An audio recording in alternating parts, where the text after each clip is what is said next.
السلام عليكم ورحمة الله وبركاته. اللهم صل وسلم وبارك على سيدنا محمد. بسم الله الرحمن الرحيم. ازيكم عاملين ايه؟ وحشتوني. انا بعد ما عملت لكم الرز بلبن والتورته حلويات، وعملنا يخني اللحمه، وعملنا البطاطس بالفراخ، وعملنا الرز البرام التحفه، قلت بقى ندخل على الشعب بقى. هعمل لكم النهارده فلافل قنبله، وهعمل بعد كده البصاره والفول المدمس. على فكره انا مش بشتري الحاجات دي من بره خالص، انا بعملها في البيت وطول عمرنا انا وعيلتي كلها يعني مناكلوش الفلافل والفول من بره. انضف واحلى وباسهل طريقه، وهتعجبكم وهتريحكم، واللي هيجربها هيعمل على طول، مش هيشتري من بره خلاص. فنبدا ونقول بسم الله الرحمن الرحيم. ادي مقاديرنا، دولي الخضره والبصل وقرن فلفل واحد، دولي 6 بصلات و5 حزم اسمه ايه، انا نسيت اسمه، كرات، معلش يا جماعه نسيت اسمه، و5 حزم كزبره، وحزمتين بقدونس بس، وحزمه شبت واحده. وانا هكتب لكم ده هو برده المقادير كلها، برده هكتبها لكم اكتر. انا ما رضيتش اقطع البصلايه دي، قلت اقطعها قدامكم، هي كلها قد الحجم دي، 6 بصلات على قد كيلو ونص فول، وقرن فلفل واحد لانه بيبقى حامي قوي، اللي عايز ياكل بقى هياكل مخلل بقى بعد كده من اللي انا عاملاه برده. وده كيلو ونص فول مدشوش مغسول كويس قوي ومنقوع من امبارح، يعني ممكن تنقعوه 6 ساعات، ممكن تنقعوه 8 ساعات زي ما انتوا عايزين. ودولي بقى الحاجه اللي هنحطها بقى الحبشنا بقى. ده على الكيلو ونص 4 معالق كزبره، 4 معالق كمون بنفس المعلقه دي، معلقه فلفل اسود واحده، معلقه كربونات واحده، دي 4 معالق ملح برضو من نفس المعلقه، ومعلقتين توم، وده كربونات، ده بيكنج باودر هحطه بعد كربوناته، بيدي علو كده للفلافلايه وبتبقى مفرغه وجميله، هتعجبكم قوي قوي قوي قوي. ولما نقلي بقى هنقلي بالسمسم ان شاء الله مع بعض، ونبدا ونقول بسم الله الرحمن الرحيم. هنحط الخضره الاول. ادي حبايبي ها بحط الخضره الاول والبصل والثوم، علشان خاطر دول اللي هيدوكي الميه اللي هتضربي بيها.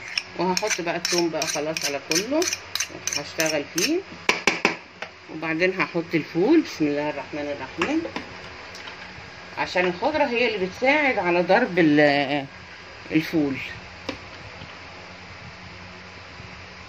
والله احلى فلافل هتاكلوها هتعجبكم. محدش، اعملي نص كيلو، اعملي ربع كيلو، زي ما انت عايزه.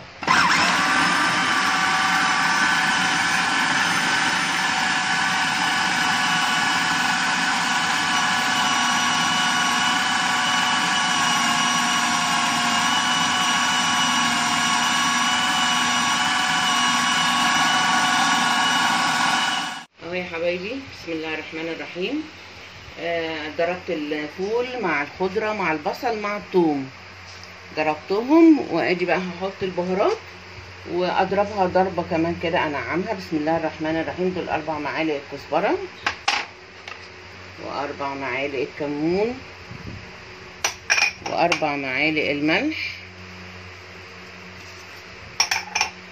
ودي معلقه الفلفل الاسمر، ومعلقه الكربوناتو، ومعلقه البيكنج باودر، ومعلقه الكربوناتو، كلهم يا حبايبي على بعض.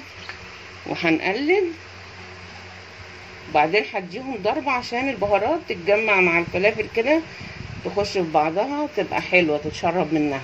هديها ضربه في الكبه. وعلى فكره انا كنت بعمل الفلافل دهية جميله جدا بالمكنه المفرمه اليدوي، بجيبها بحطها في الرخامه بربطها وبشتغل بيها تحفه.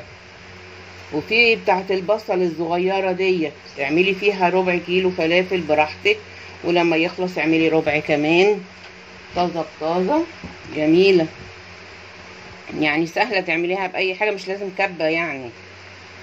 الحاجات دي جات لنا على خبر يعني. وفي بالخلاط كمان، يعني كله موجود، كله تمام. المهم تاكلوا فلافلايه نظيفه وطعمها حلو ومقليه في زيتكم، الزيت النظيف بتاع البيت. اللي انتوا عارفاه بقى قاليه فيه ايه ولا عامله فيه ايه بتاعك براحتك. نجيف واثقه فيه، تاكلي لقمه براحتك نجيفه. والفول هعمل لكم الفول بطريقه سهله وهيعجبكم ومفيش مكونات ياما.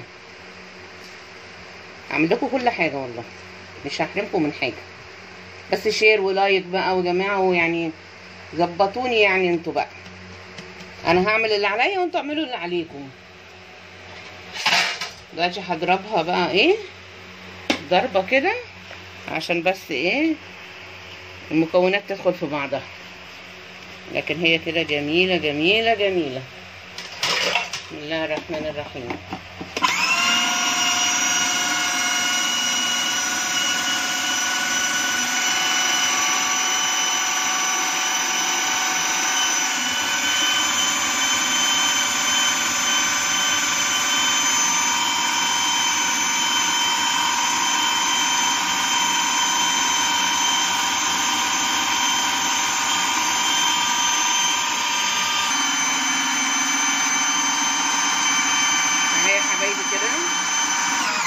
كده ضربتها كلها ونعمت وهفضيها. دي اخر حاجه خلاص. كده جاهزه على الاكل. هنقلي عشان نتغدى بيها. والف هنا على اللي هيجربها. هوريها لكم بقى بعد ما اقليها السمسم. الف هنا يا رب على اللي هيجربها، هتعجبه.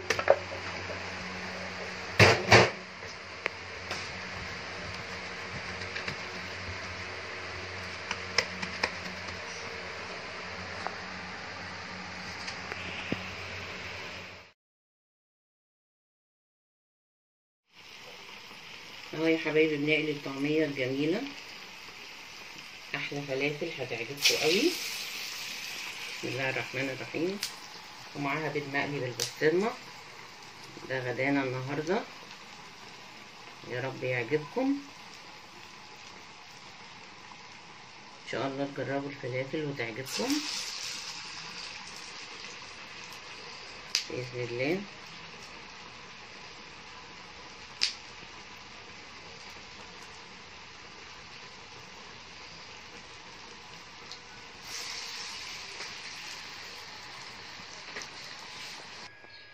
اهي يا حبايبي طلعت اهي جميله ومحرفشه وجميله قوي. بصوا بصوا تحفه ما شاء الله.